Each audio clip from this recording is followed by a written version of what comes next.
Pelayanan-pelayanan Kristen dari seluruh dunia bekerja bersama-sama mengadakan kurikulum internasional.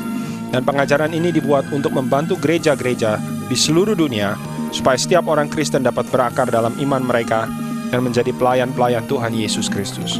Berikut ini adalah bagian kelima dari pengajaran yang berjudul Survei Perjanjian Lama yang dibawakan oleh Christopher Gornold Smith.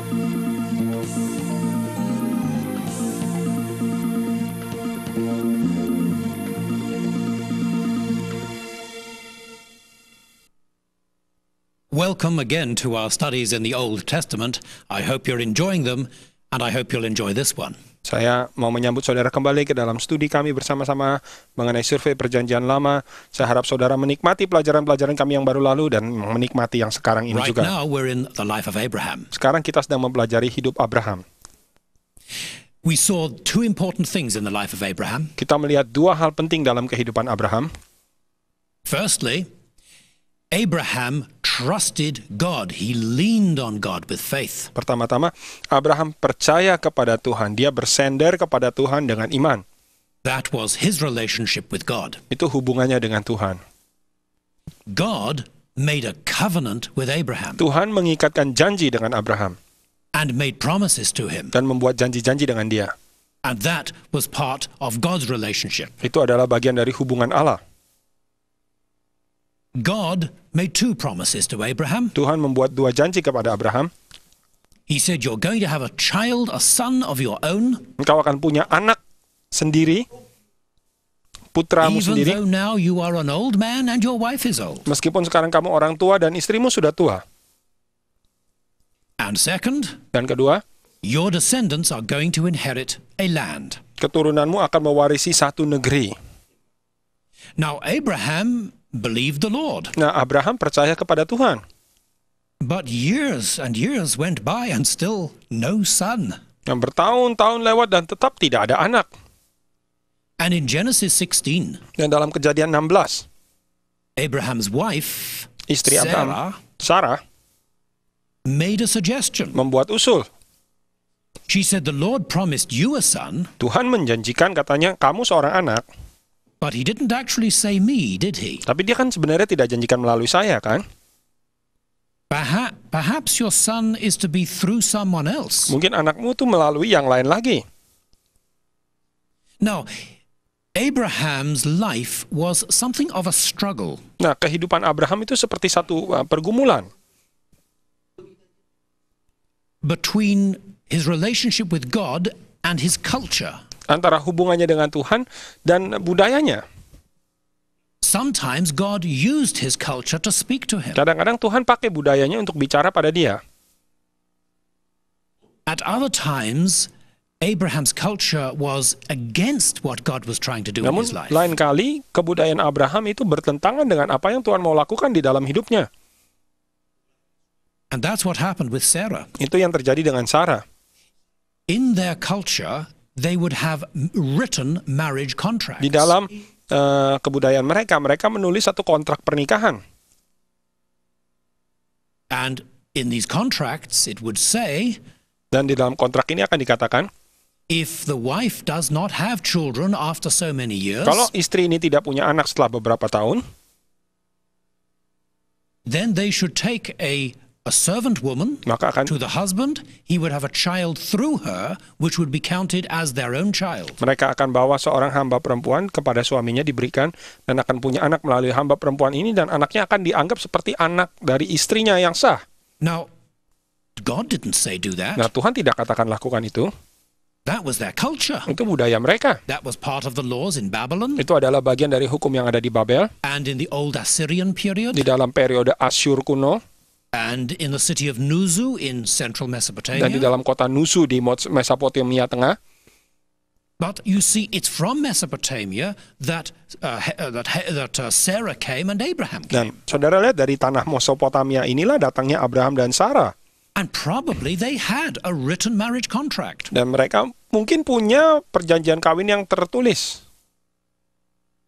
In fact, if they didn't have a written contract, they would not be regarded as properly married. Bahkan kalau mereka tidak punya surat kontrak tertulis, mereka tidak dianggap sebagai menikah dengan sah. And so in Genesis 16, Dan juga di dalam Kejadian 16, The suggestion does not come from Abraham or from God, Usulnya ini tidak datang dari Abraham atau dari Allah, but Abraham's wife, Sarah, says it. tapi istrinya Abraham, Sarah, yang mengatakan itu. She says, God has stopped me having children. Dia katakan, Tuhan yang menghentikan aku punya anak. So let's do what our culture says. Jadi lakukan apa yang budaya kita katakan. Take my Egyptian maid servant, Ambil Hagar, hambaku yang Mesir ini, Hagar, and let's have children through her. mari kita punya anak melalui dia. It was the suggestion of Sarah herself. Itu usulan Sarah sendiri. And in this case, Dan dalam kasus ini, Abraham and Sarah and Hagar followed their own culture entirely. Abraham dan Sarah dan Hagar mengikuti budaya mereka sepenuhnya. Well, there was a child, Nah, lahir anak. but the result was strife, dissension, anger between the people in the family. Tetapi hasilnya adalah kemarahan, perpecahan, kebencian di antara keluarga itu. God did not suddenly jump on Abraham and judge him for it. Tuhan tidak langsung memukul Abraham dan menghakiminya karena kesalahan itu. But he simply said, this is not the boy.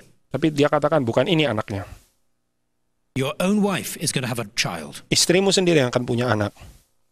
And later, his own wife, Sarah, did have a child, Kemudian istrinya sendiri, Sarah, punya anak. even though she was so old. Meskipun dia sudah begitu tua. That very fact showed that what Abraham had done earlier was not in the plan of God. Itu sendiri yang membuktikan bahwa apa yang Abraham lakukan sebelumnya tidak ada di dalam rencana Allah. God did what he said he would do. Tuhan lakukan apa yang dia sudah janji akan lakukan. But he did take a long time to do it. Tapi dia memang ambil waktu yang lama untuk melakukan itu. Sometimes the same in our lives, isn't it? Kadang-kadang juga sama dalam hidup kita, kan? Well, at one point, God really tested Abraham. Dan pada satu poin, Allah benar-benar menguji Abraham.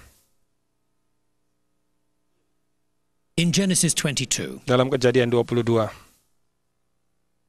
he said to Abraham, dia katakan kepada Abraham, now take this son you love, nah, ambil anak yang kau kasihi ini, the son I promised you. anak yang aku janjikan kepadamu. Would you offer him to me as a sacrifice? Maukah engkau mengorbankan dia kepadaku sebagai korban? It's very important to know this, Penting sekali kita mengetahui hal ini. that in the culture of Abraham, Bahwa di dalam people offered human sacrifices to their gods. bahwa dalam budaya Abraham, orang-orang mengorbankan korban manusia kepada ilah-ilah mereka. Today, Hari ini, if somebody said, God wants me to offer a human sacrifice, we would all say, no. kalau kita dikatakan, Tuhan mau saya mengorbankan manusia, kita semua katakan tidak.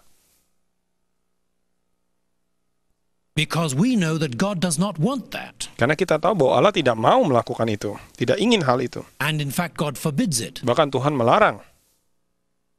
We have the Bible. Kita punya Alkitab. But Abraham did not have the Bible. Tapi Abraham tidak punya Alkitab. He's in the first book of the Bible. Dia ada di dalam kitab pertama dalam Alkitab. His faith was very real, Imannya, but his knowledge only went so far. imannya begitu nyata, tapi pengetahuannya hanya sebatas segini. So Abraham said, all right, I will offer my son. Jadi Abraham katakan, oke, saya akan korbankan anak saya. It was a terrible experience for him. Suatu pengalaman yang mengerikan bagi dia. And God allowed him to come all the way to where he was going to do it, Dan Tuhan and then God stopped him. Tuhan izinkan dia berjalan ke jauh sekali ke tempat di mana Tuhan tunjukkan, kemudian Allah hentikan dia. What was God doing? Apa yang Tuhan lakukan? God was doing two things. Tuhan melakukan dua hal. He said, I want you to understand, Dia bilang, Abraham, aku mau kamu that this is one sacrifice I do not require. Aku mau kamu mengerti, Abraham, bahwa ini satu korban yang aku tidak minta. I am not like the gods of the heathen. Aku bukan seperti ilah-ilah orang-orang kafir. But the other thing was this. Tapi hal yang lain ialah ini. He said, Abraham, I do want you to put me first, even before your son. Namun Abraham, aku mau kamu lakukan ini. Engkau harus tahu aku nomor satu, bahkan lebih tinggi daripada anakmu sendiri. I will never demand this sacrifice, human sacrifice. Aku tidak akan pernah minta korban yang semacam ini, korban manusia. But it is important that you love me first. Tapi itu penting, engkau mengasihi aku lebih dulu. Nomor satu. That I come first in your life and then your son. Aku baru nomor satu dalam hidupmu, baru kemudian anakmu. So Abraham learned those two very important things. Jadi Abraham belajar dua hal penting ini. Well, Abraham's son was Isaac. Nah, anak Abraham adalah Ishak. And Isaac had a son. Ishak punya anak, His name was Jacob. namanya Yakub. Jacob's name was later changed to Israel. Nama Yakub kemudian diganti menjadi Israel. The word Israel actually applied to different things at different times in the Old Kata Testament. Israel kadang-kadang bisa diterapkan kepada beberapa hal yang berbeda di dalam waktu-waktu yang berbeda dalam Perjanjian Lama. First, it was the name of a man, Pertama itu nama seseorang, Jacob, Yakov, the grandson of cucu Abraham. Abraham. His name was changed to Israel. Namanya diubah menjadi Israel.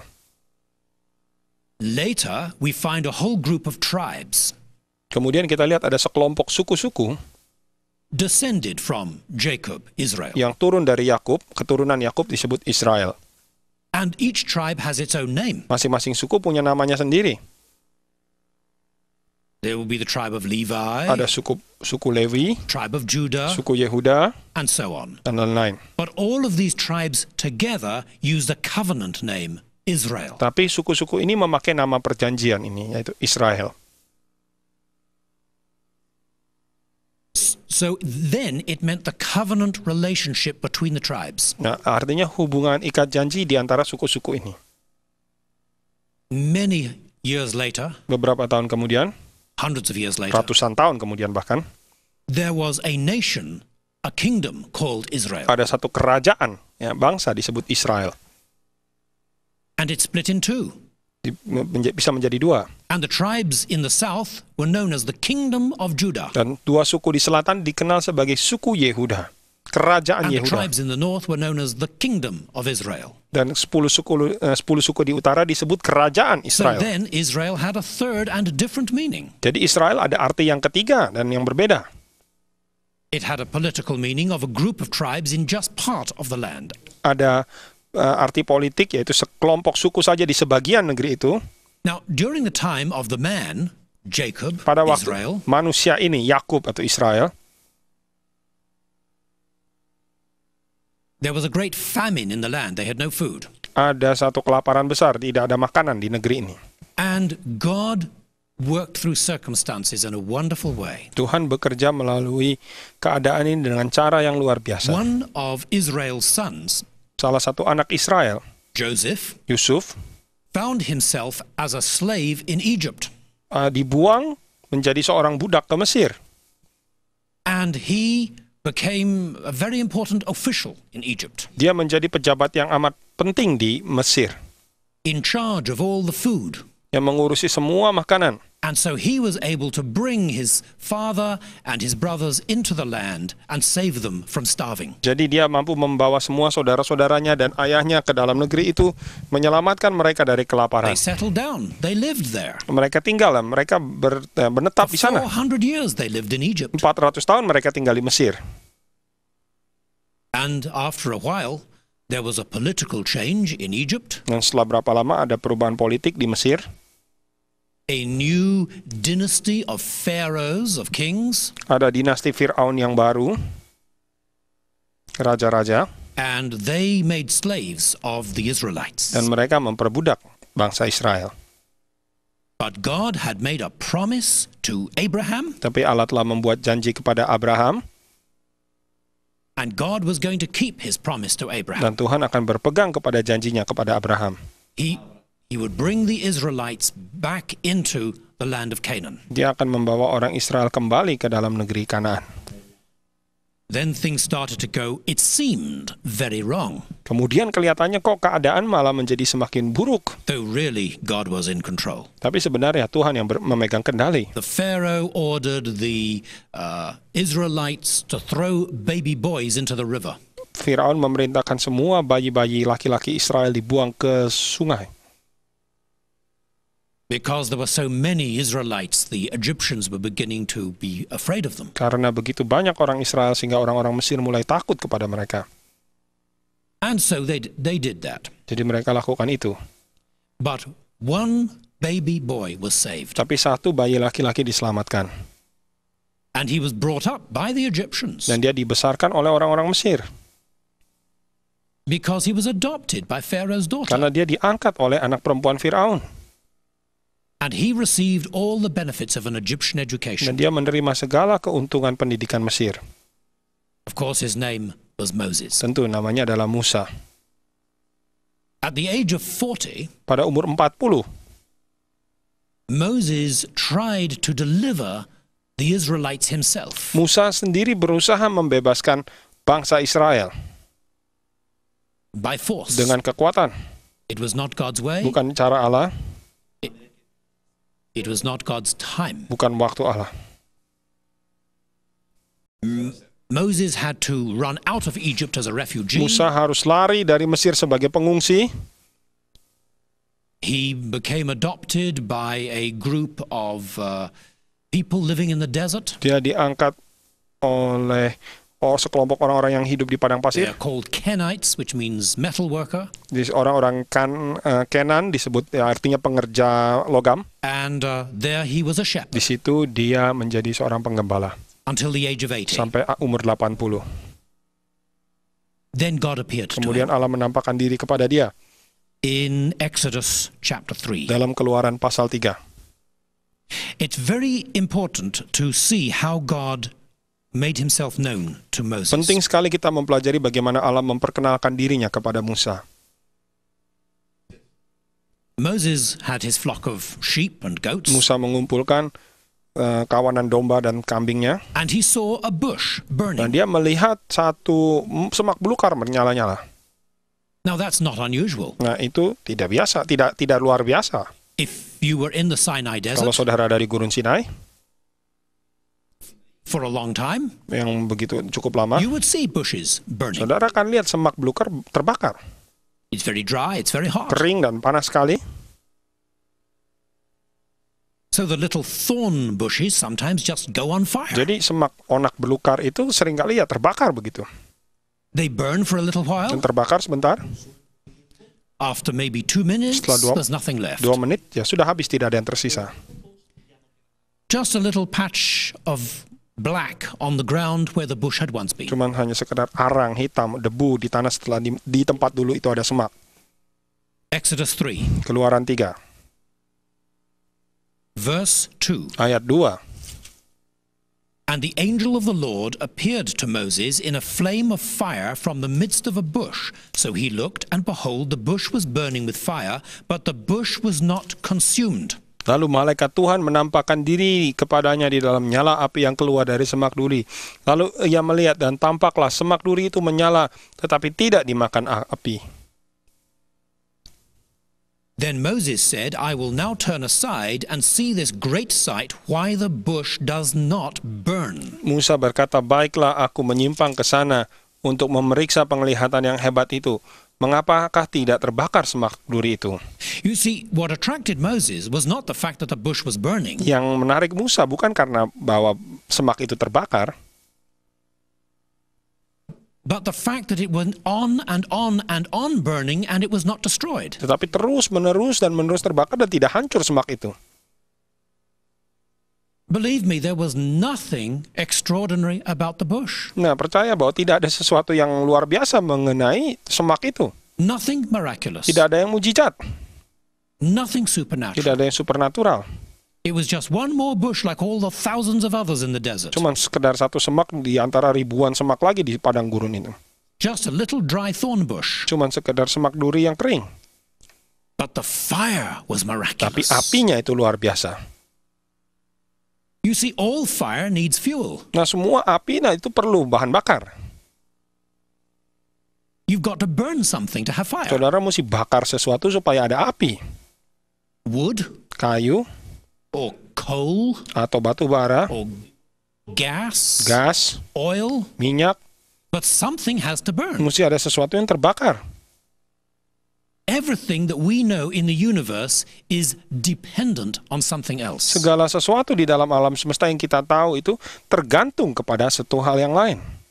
I cannot live unless I eat. Saya tidak bisa hidup kecuali saya makan. The food I eat comes from the earth. Makanan yang saya makan itu berasal dari bumi. But the earth derives energy from the sun. Tapi bumi menarik kekuatannya dari matahari. And the sun is gradually burning up the elements that are in it. Dan matahari terus-menerus membakar elemen yang ada di dalamnya. All existence in the universe, Segala eksistensi yang ada di dalam alam semesta, tanpa kecuali, is contingent or dependent on other things. disebut kontingen atau bergantung There's kepada hal yang lain. fire without a fuel. Tidak ada api tanpa bahan bakar. But here was a fire without a fuel. Tapi di sini api tanpa bahan bakar. It burned on and on and on, and the bush was not burned up. Dan membakar terus, menerus, dan semak itu tidak terbakar. It wasn't the bush that was burning. Bukannya semak itu yang terbakar. The fire existed in itself. Api itu ada sendiri. That was unnatural. Itu luar biasa. Moses was drawn to this thing, Musa tertarik kepada hal ini. this strange phenomenon. Fenomena yang aneh ini. And then God spoke to him Kemudian Tuhan bicara pada dia.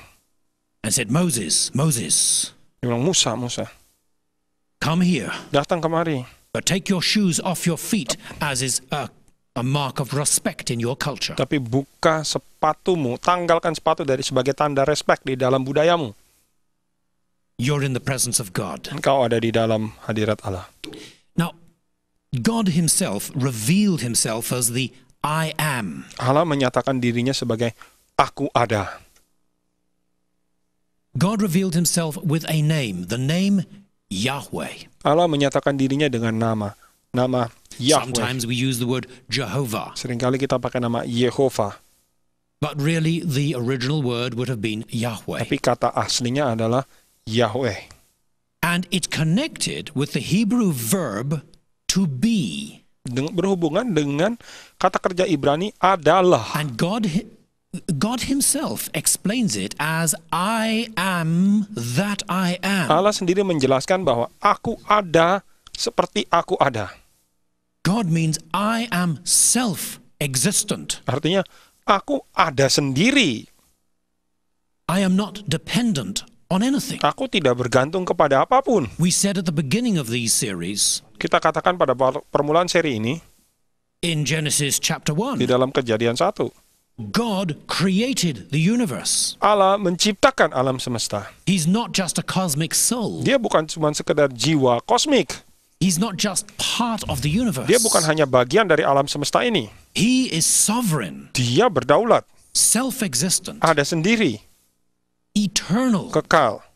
He creates, makes things to be. Dia menciptakan, menjadikan segala sesuatu ada. God is the one who is in himself Allah itu yang ada di dalam dirinya sendiri, and who causes all things to be. yang membuat segala sesuatu jadi ada.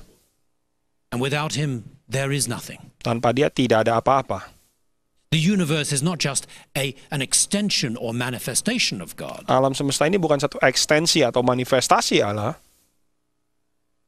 He exists in himself and he has made the universe. Dia ada di dalam dirinya sendiri dan dia telah membuat alam The semesta ini. universe depends on him as creator. Alam semesta bergantung kepada dia sebagai penciptanya. Now this was a very important revelation to Moses. Nah, ini adalah pewahyuan amat penting bagi Musa. And the fire that needed no fuel was a visual illustration. Dan api yang tidak butuh bahan bakar itu satu ilustrasi visual. Then God says to Moses, now you go back to Egypt. Kemudian Tuhan katakan kepada Musa, "Nah, sekarang kamu kembali ke Mesir." Moses did not want to go. Musa tidak ingin kembali. He regarded himself as a failure, Dia menganggap dirinya sendiri gagal. which he was. Yang memang benar dia gagal. But God said, but it's not going to depend on you, it's on me. Tapi Tuhan katakan tidak bergantung kepadamu lagi, tapi bergantung padaku. And as I am that I am, Sama seperti I am with you. aku ada sebagaimana aku ada menyertai engkau. You trust me, I'll work through you. Kamu percaya kepadaku, aku kerja di dalammu. So Moses went back to Egypt. Jadi Musa kembali ke Mesir. And God spoke his word through Moses. Dan Tuhan ucapkan perkataannya melalui Musa. God said to Pharaoh, Tuhan katakan the kepada king of Firaun, Egypt, Raja Mesir, let my people go. lepaskan umatku pergi. Release the slaves, Lepaskan budak-budak ini. that they may serve me. Supaya mereka bisa melayani aku. Pharaoh said, who is the Lord that I should serve him? Firaun katakan, siapakah Tuhan sehingga aku bisa melayani dia? You talk about this Lord, Yahweh, I don't know this God. Siapa Tuhan ini? Yahweh, aku tidak kenal siapa ini. Dia. And so there was a series of plagues in Egypt, Jadi ada satu rentetan tulah di Mesir.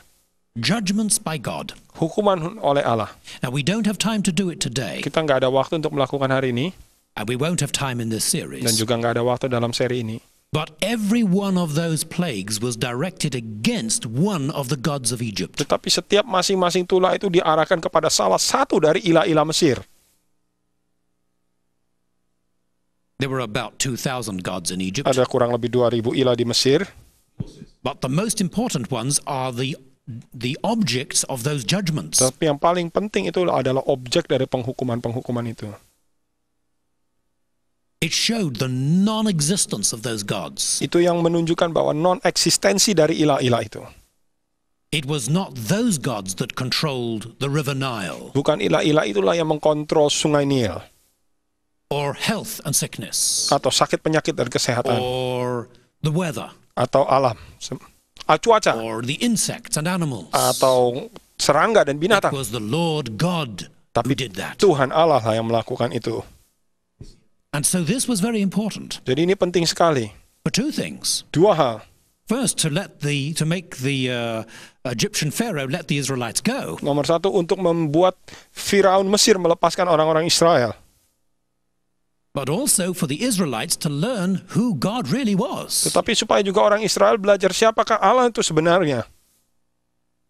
and how great he was. Dan betapa besarnya dia. So then came the last judgment, Kemudian datang penghukuman yang terakhir. and that was the time of what we call the Passover. Itulah waktu yang disebut Paskah. It's in Exodus chapter 12. Di dalam Keluaran pasal 12. God said, tonight, death is going to go through the land. Katakan, malam hari ini maut akan melewati seluruh negeri ini. The judgment of God. Penghakiman Allah. The oldest son in each family will die. Anak sulung dari setiap keluarga akan mati. But if you obey me, that will not happen. Tapi kalau engkau taat kepada apa yang kukatakan, ini tidak akan terjadi. Each family would take a lamb. Tiap keluarga akan ambil anak domba. Or if the families were small, they could share a lamb Atau between kalau more than one family. keluarganya kecil, satu anak domba untuk dua keluarga. They would kill that lamb and eat it during the night. Bunuh domba itu dan makan pada waktu malam. And they would take the blood from that lamb Dan ambil darah dari anak domba itu. and make a mark over the top of their houses, Dan over buat- the roof, over the lintel across the door. Dan buat tanda di depan ambang pintu rumah, di jambang pintu dan di kisi-kisinya. And on the posts at the side of the door. Dan juga di And pintu then rumah. they would stay in that house, Dan mereka harus diam di dalam rumah itu. and no one in that house would die. Dan tidak ada orang dalam rumah itu yang mati. And so they did that. Jadi mereka lakukan itu. And as a result, they did not die. Hasilnya mereka tidak mati. Well, the next morning, the Egyptians said, we've had enough, you go on. Pagi harinya bangsa Mesir katakan, cukup, kamu pergilah. And they did. They left the land. Mereka pergi, mereka tinggalkan negeri itu. In the New Testament, that is a picture of Jesus. Dan di dalam perjanjian baru itu adalah lambang Yesus. The judgment of God is on us. Penghakiman Allah yang harusnya pada kita. For all of us are sinners. Karena kita semua adalah orang-orang berdosa. We are the seed of Adam. Kita ini benih Adam. But Jesus Christ, our Passover lamb, Tapi Yesus Kristus, anak domba Paskah kita, has died for us. mati bagi kita. But it doesn't end there. Tapi tidak berhenti di situ. We have to accept what he has done. Kita harus terima apa yang dia lakukan. shedding his blood on the cross. Mencurahkan darahnya di atas kayu salib. And we must apply it to our own lives. Kita harus terapkan itu ke dalam hidup kita sendiri. And come under that protection. Dan hidup di bawah perlindungan itu. And then God receives us and accepts us. Dan Tuhan baru menerima kita. So the Old Testament is full of pictures like that. Jadi Perjanjian Lama itu penuh gambaran semacam itu. The Israelites came out of Egypt then. Dan bangsa Israel itu keluar dari Mesir kemudian. God miraculously brought them through a sea that separated them from the desert. Dan Tuhan membawa mereka melalui satu laut yang memisahkan mereka dari gurun pasir. In the Hebrew Bible, it's called the Yam Suf. Di dalam Alkitab Ibrani disebut Yam Suf. The Yam Suf was this sea they went through. Nah, Yam Suf atau lautan buluh itu yang tempatnya mereka menyeberangi. Mereka pergi ke satu bukit yang namanya Sinai. And at that Mount Sinai, God made a covenant with the tribes of Israel. Dan di atas bukit itu Tuhan membuat perjanjian dengan suku bangsa Israel. These tribes were the descendants of the man, Jacob or Israel, the grandson of Abraham. Suku-suku ini adalah keturunan dari orang ini, Yakub, Israel, cucu Abraham. Now, when we look at what God did with the Israelites, this covenant, waktu kita lihat apa yang Tuhan lakukan dengan orang-orang Israel ini, perjanjian it's ini. one of the most important things in the Old Testament. Ini salah satu hal yang paling penting dalam Perjanjian Lama. It is the heart of the Old Testament. Itulah jantung hati dari Perjanjian Lama. And this covenant is called in the New Testament is called the Old Covenant. Dengan bahasa perjanjian itu baru disebut itu Perjanjian Lama. Because the new covenant is in Jesus. Karena perjanjian yang baru ada di dalam Yesus. Now, we mentioned already the idea of covenant relationship. Kita sudah menceritakan ide mengenai hubungan ikat janji itu. This was a very special kind of covenant. Ini janji yang amat khusus nih, ikat janji yang amat khusus. Let me tell you a little bit about it. Saya ceritakan sedikit mengenai hal ini. Archaeologists have uncovered in different parts of the Middle East Arkeologis telah menggali di berbagai tempat di Timur Tengah collections of documents from Old Testament times. Koleksi dokumen-dokumen dari waktu Perjanjian Lama. Documents of the kings of Old Testament times. Dokumen raja-raja dalam Perjanjian Lama. And in the country we now call Turkey, Dan di dalam negara yang kita sebut Turki sekarang, which in Old Testament times was the land of the Hittites. Dan di dalam Perjanjian Lama itu disebut negeri orang Het. Orang Het. They had a capital city called Hattusas. Ada ibu kota namanya Hattusas. And archaeologists have discovered there thousands of documents. Dan arkeologis telah menemukan di sana ribuan dokumen-dokumen. Which were treaties between the Hittites and other nations. Perjanjian antara orang-orang Het dan bangsa-bangsa lain. Some of these were treaties between kings of equal power. Dan beberapa dari mereka perjanjian antara raja-raja memiliki kekuasaan seimbang. For example, between the king of the Hittites and the king of the Pharaoh of Egypt. Misalnya antara raja orang Het dengan Firaun dari Mesir. But others were a very special kind of treaty or relationship. Namun ada sikap atau sifat-sifat perjanjian yang amat spesial, yang amat khusus ikat janji ini. Between the great Hittite king Antara raja Het yang besar and the ini kings of very little nations all around the edge of his country. atau ya diikatkan dengan negara-negara, raja-raja negara kecil di pinggir-pinggir kerajaannya. Now, we have discovered a lot since then Kita setelah temukan banyak setelah that itu, there were very similar arrangements, not only with the Hittites, but with the Assyrians and the Babylonians and other kings. dan juga kita temukan banyak perjanjian antara orang Asyur, orang Babel, dan raja-raja lain. It wasn't just the Hittites who did this, Bukan hanya orang Het yang melakukan ini, but because we have so many documents of the Hittites, they're an easy example for us to use. tapi karena kita paling banyak memiliki dokumen orang Het, mereka paling gampang dipakai sebagai contoh. We look at these documents, Kita lihat dokumen-dokumen ini, which were official political documents, yang merupakan dokumen sah, dokumen resmi politik, international treaties, perjanjian internasional, between the great powerful Hittite king antara raja Het yang besar dan dahsyat and the kings of little countries near him. dengan raja-raja kecil di sekitar dia. He would protect those Dia countries, akan lindungi negara-negara itu. but he expected them to be loyal to him. Tetapi dia harapkan mereka setia kepada dia. They depended on him. Mereka bergantung kepada dia. He said, I am your overlord, your Dia protector. katakan, akulah Tuanmu, You penguasamu, will not pelindung. look to any other kings as protectors. Jangan taruh raja lain sebagai pelindung. And because of this special relationship, Dan karena hubungan yang khusus ini, we will have all kinds of regulations and laws about our behavior. ada begitu banyak peraturan dan tata tertib mengenai tingkah laku kami. We call it a suzerain vassal treaty, Disebut perjanjian which means a treaty between a great king and one who was under his control. yang disebut tuan dan kula antara raja besar dan anak buahnya, bawahannya. Now, what's interesting is this. Yang menarik ialah ini.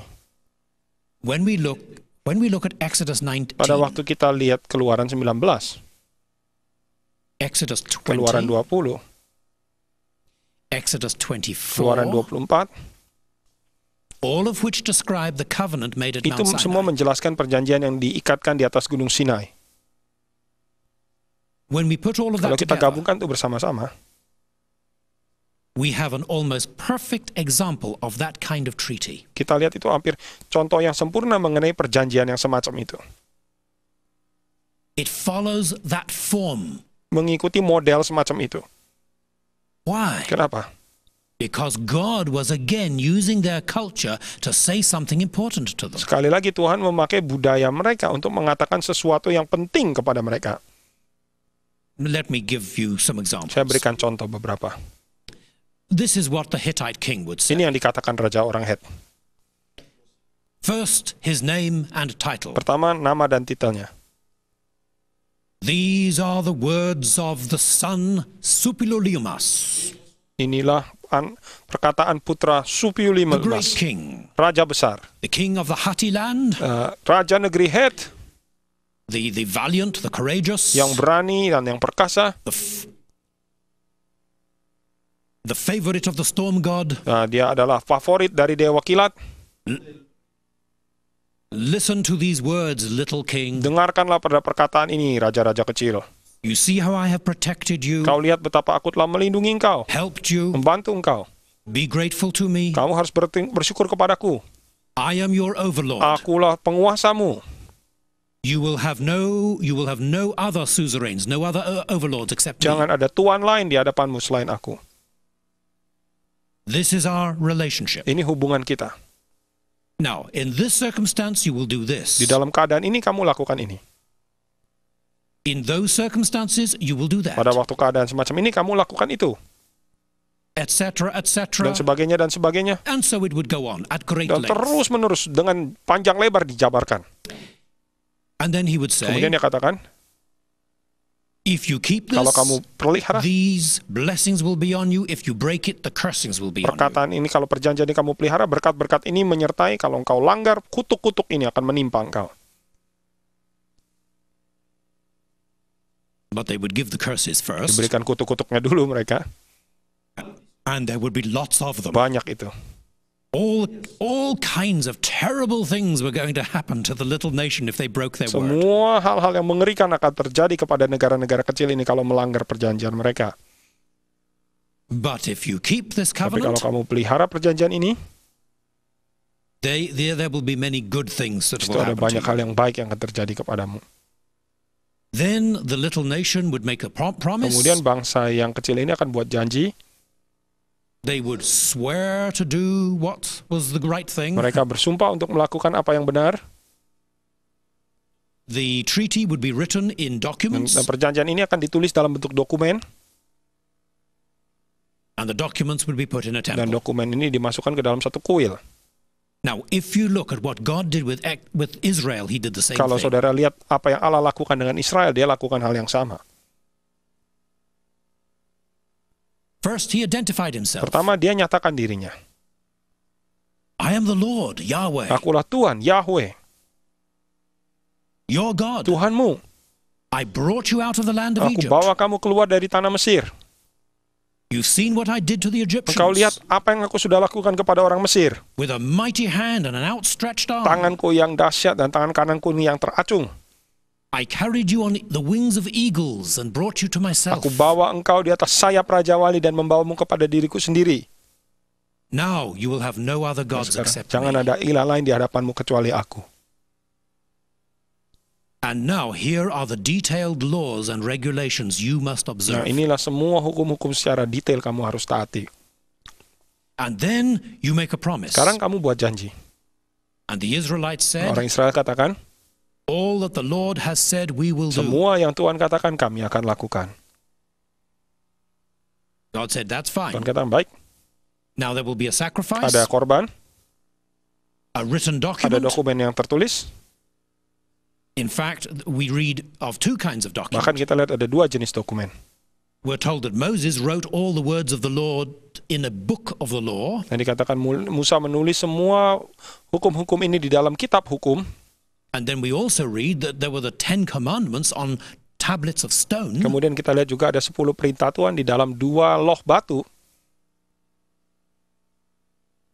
and the tablets of stone were put into a box Dan 2 loh batu itu dimasukkan dalam satu called the box or the ark of the covenant of the treaty, di dalam satu tabut ya. Loh batu itu disebut and that was put in the tabernacle and later in the temple. tabut perjanjian. Tabut perjanjian itu dimasukkan ke dalam tabernakel, kemudian ke dalam bait Allah. Now sometimes we talk about the 10 commandments, Kadang-kadang kita berbicara mengenai 10 perintah. but really we ought to talk about one principle and 9 Tapi commandments. sebenarnya kita berbicara mengenai 1 prinsip dan 9 perintah. The first principle is no other gods except me. Prinsip yang pertama ialah tidak ada ilah lain kecuali aku. And the 9 commandments follow. Dan 9 perintah yang mengikuti. Now, why did God choose an international treaty? Kenapa Tuhan pilih satu treaty atau perjanjian internasional? I think there were 2 reasons. Saya pikir ada 2 alasan. The first is this. Pertama ialah ini. When the Israelites went into Egypt 400 years before, Pada waktu orang Israel masuk ke Mesir 400 tahun sebelumnya, they were not a nation. mereka bukan satu bangsa. They were a family. Itu satu keluarga. That's all. Itu saja. After 400 years, they had multiplied and become many people. Dan setelah 400 tahun mereka berkembang biak menjadi banyak manusia. But they were not a sovereign Tapi nation. bukan bangsa yang berdaulat. They were just Egyptian slaves. Mereka cuma budak-budak orang Mesir. God brought them out Tuhan bawa mereka keluar. and was saying, now you are a community, Sekarang kamu adalah satu komunitas. and I have a purpose for you. Ada tujuan buatmu. You must now act as a community. Kamu sekarang harus bertindak sebagai satu komunitas. If you like a what we would call a body politic, a nation. Kamu seperti satu badan politik, satu bangsa. And in accepting a treaty with God, Dan di dalam menerima satu perjanjian, treaty dengan Tuhan, fakta dengan Tuhan. for the first time they were actually agreeing to something as a nation. Dan untuk pertama kali mereka bersetuju bersama-sama sebagai satu bangsa. They were the people of God. Mereka disebut bangsa Allah, umat Allah. They were saying we're not just a collection of individuals. Kami sekarang ini bukan cuma sekedar kelompok manusia yang berkumpul. We have an identity together as a people in the covenant. Kita punya identitas bersama-sama, punya charter bersama-sama di dalam perjanjian ini. The second reason Alasan yang kedua, is that they were recognizing that God was sovereign. mereka mengakui bahwa Allah itu berdaulat. He existed independently of them. Dia ada independen dari mereka. They depended on him. Mereka bergantung pada dia. He did not depend on them. Bukan dia bergantung pada mereka. He was the great king, the sovereign Lord. Dia raja yang besar tadi itu. They had to do what he said. Mereka harus turut apa yang dia katakan. Now, there was one other aspect of this. Ada satu aspek lagi di sini. It wasn't just a matter of an international treaty. Bukan hanya masalah satu perjanjian internasional. There was a detailed code of laws. Ada satu kode atau tatanan tingkah laku yang And detail. again, we find parallels in the Middle East, Dan sekali lagi kita temukan paralelnya di dalam kebudayaan Timur Tengah, in other nations. dalam bangsa-bangsa lain. For example, Misalnya, there was the law code of Hammurabi, king of Babylon, ada kitab undang-undang Hammurabi Raja Babel, about 1750 BC. kurang lebih 1750 sebelum Masehi. There was the code of Bilalama, an Amorite king of Eshnunna, Ada hukum undang-undang Raja Bilalama, seorang raja Amori dari about Eshnunna, 1885 before Christ. kurang lebih 1885 sebelum Kristus. And there were the laws of Lipit Ishtar, king of Isin, Kemudian ada hukum Lipit Ishtar, Raja Isin, about 1875 kurang lebih tahun before Christ. 1875 sebelum Kristus. Now, that's not surprising, Nah, itu tidak mengejutkan. because those were ancient nations in the Middle East, and so was Israel. Itu juga karena mereka adalah bangsa kuno di Timur Tengah, demikian juga Israel. But there are differences also. Tapi juga ada perbedaan misalnya. Just one difference is this. Satu perbedaan ialah ini. The other ancient law codes punished people according to their rank in society. Hukum-hukum yang lain, hukum-hukum kuno yang lain, menghukum kejahatan orang berdasarkan tingkat atau status mereka dalam A masyarakat. slave or servant could be treated very badly. Satu hukuman untuk seorang hamba itu bisa diperlakukan amat kejam. A powerful man might just pay a fine. Orang yang berkuasa hanya cuma bayar denda saja. Not in Israel. Tidak di Israel. Under God's law, every person was treated exactly the same. Di bawah hukum Allah semua orang diperlakukan sama. Now, do the laws of the Old Testament apply to Christians? Apakah hukum-hukum perjanjian lama diterapkan kepada orang Kristen? Bisa diterapkan. I want us to have a look at a little diagram which I've drawn. Saya mau kita melihat diagram kecil yang saya telah gambar ini.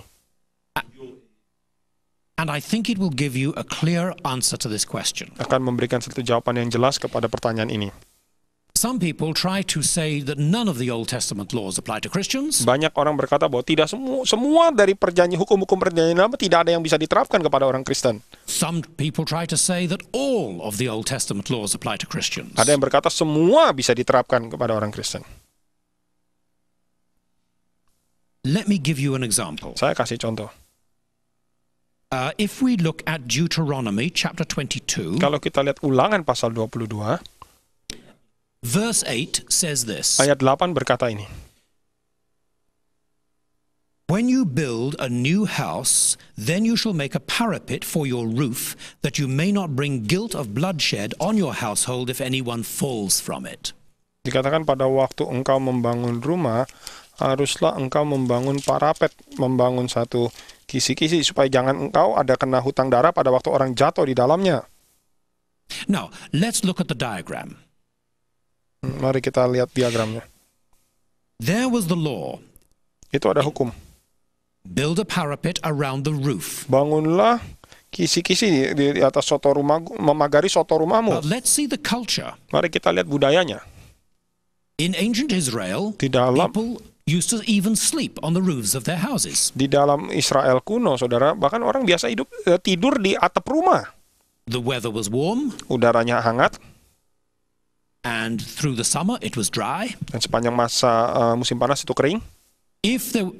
If there was not a parapet around the roof, Then- somebody could fall off the roof, especially in their sleep, turning over and be killed. Kalau tidak ada pagar di atas soto rumah, maka orang bisa terbalik pada waktu tidur, misalnya lagi berbalik, dan jatuh dan mati. So look at the left side of the screen. Coba lihat sebelah kiri dari layar ini. We see the law in its culture, Kita lihat hukum Taurat di dalam budayanya. but that shows us something in God. Tetapi itu menunjukkan sesuatu di dalam sifat Allah. God says, I care about people, Tuhan katakan, aku peduli mengenai manusia. and I care about their safety. Aku memperhatikan atau memperdulikan keselamatan mereka. Now, I'm from England originally, Saya asal dari Inggris, and we have a lot of rain. ada banyak hujan. So we don't sleep on the roofs of our houses. Jadi kita tidak tidur di atap rumah kita. Most of our houses have very pointed roofs like this. Dan rumah-rumah kami itu atapnya tajam-tajam seperti ini. And people do not go onto those roofs. Orang tidak naik ke atas atapnya itu. So why build a parapet around it? Kenapa bangun dipakasi pagar kisi-kisi di? Does it apply to us? Apakah itu diterapkan pada kita? No. Tidak. But the principle applies. Tapi prinsipnya sama. We do drive cars. Kita setir mobil ya. If we're driving motor cars, Kalau kita sedang setir mobil, there is no law about them in the Old Testament. tidak ada hukum tentang mobil dalam Perjanjian Lama. But they didn't exist then. Belum ada pada waktu itu. But Tapi- the principle of making things safe to care for other people's safety is important. Prinsip sama untuk memperhatikan keselamatan orang lain itu penting. If I care about people the way God cares about people, Kalau saya memperdulikan orang seperti Allah memperdulikan orang, then I will make sure that I have good brakes, saya memastikan bahwa rem saya itu baik, the steering is safe, setirnya aman, and the car works properly. dan mobil ini bisa jalan dengan baik. So you see, what we've done is we've come back from the same principle in God through my culture to arrive at a new law. Nah, supaya kami tiba di dalam prinsip yang sama dari Allah dan dipindahkan ke dalam hukum ke dalam budaya saya menghasilkan satu hukum yang baru. In the New Testament, Dalam Perjanjian Baru, in Romans 13, Roma 13, the Apostle Paul says love is the fulfillment of the law. Rasul Paulus berkata bahwa kasih adalah penggenapan hukum. Now, what does he mean by that? Apa yang dimaksudkan dengan hal itu? Does he mean that if I just have a nice warm feeling about people inside me, I can do whatever I want? Dengan kata lain, apakah asal perasaan di dalam hati saya baik tentang orang, saya boleh bebas melakukan segala sesuatu? No, Tidak. he's not saying that. Dia tidak berkata itu. He's saying if I care about people the way God cares about them, Kalau saya perhatikan orang seperti Allah sendiri memperhatikan mereka, then I will automatically do the right thing. maka secara otomatis saya melakukan hal yang benar. It doesn't have to be written down, do this, do this, do this. Tidak perlu ditulis lakukan ini, lakukan ini, lakukan ini. God is love. Allah itu kasih. If my heart reflects the love of God, Kalau hati saya merefleksikan kasih Allah, I will always do the right thing for other people too. saya selalu melakukan hal yang benar untuk orang lain juga. And so love will actually fulfill the law. Jadi kasih sungguh-sungguh akan menggenapi hukum Taurat. Not the letter of the law, Bukan tulisan hukum Taurat. which if we get legalistic about it will be killing us. Kalau kita jadi legalistik itu akan membunuh kita.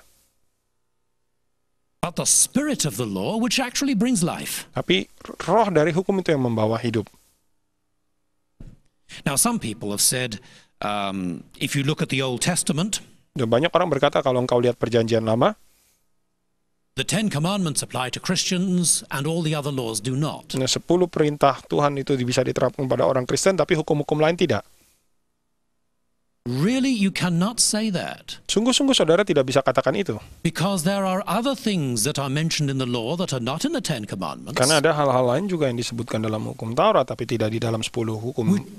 And these things are also condemned in the New Testament. Juga hal-hal ini dikutuk dalam Perjanjian Baru. The Old Testament said in the law, Perjanjian Lama berkata dalam hukum Taurat, you must not get involved in the occult, in magic. engkau tidak boleh terlibat dalam okultisme, dalam magic. That's not in the 10 Commandments. Itu tidak dalam 10 perintah, It's in the other laws. tapi dalam hukum-hukum yang lain.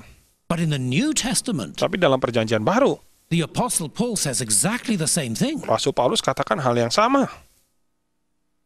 In the Old Testament law, Dalam hukum Perjanjian Lama, it said that, for example, sexual relationships were wrong. misalnya hukum hubungan seksual yang homoseksual itu salah. In the New Testament, Dalam Perjanjian Baru, the Apostle Paul says the same Rasul things to Paulus Christians. katakan hal yang sama kepada orang Kristen.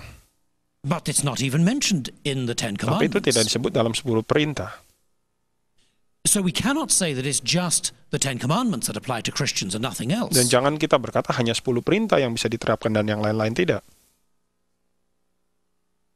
The Old Testament says adultery is wrong, the New Testament says adultery is wrong. Perjanjian Lama berkata perzinahan itu salah, demikian juga Perjanjian Baru katakan itu salah. But has anything changed in terms of culture with regard to that? Tapi apakah ada sesuatu yang berubah di dalam budaya mengenai hal itu? No, it was a basic human relationship. Tidak, itu hubungan manusiawi yang dasar. God's building block for human society is the family. Blok bangunan Allah untuk masyarakat ialah keluarga. In the Old Testament, Dalam Perjanjian Lama, and in the New dan Testament. dalam Perjanjian Baru juga. So it's important to look at the law, Penting sekali untuk melihat hukum Taurat, look at the culture, lihat budayanya, see if there is a significant difference, lihat apakah ada perbedaan yang signifikan, the principle which is reflected, prinsip yang dinyatakan di situ, what God says in the New Testament, apa yang Tuhan katakan dalam Perjanjian Baru, and by interpreting Scripture by Scripture, dengan menafsirkan firman Tuhan dengan firman Tuhan, we can easily see the things which do apply today and the things which were simply an expression of their culture. kita melihat hal-hal yang bisa diterapkan hari ini atau beberapa hal yang merupakan sekedar ekspresi budaya saja. Well, I hope this helps you to understand some of the laws of the Old Testament. Saya harap ini membantu saudara mengerti beberapa hukum dalam Perjanjian Lama. The next time we come together, we're going to look at some of the sacrifices in the tabernacle and temple in the Old Dan Testament. sesi berikutnya kita akan melihat korban-korban di dalam tabernakel dan bait Allah. And we'll see how they foreshadowed the coming of Jesus Christ. Dan kita lihat betapa mereka melambangkan kedatangan Yesus Kristus. So, God bless you. We'll see you then. Tuhan berkati, sampai ketemu nanti.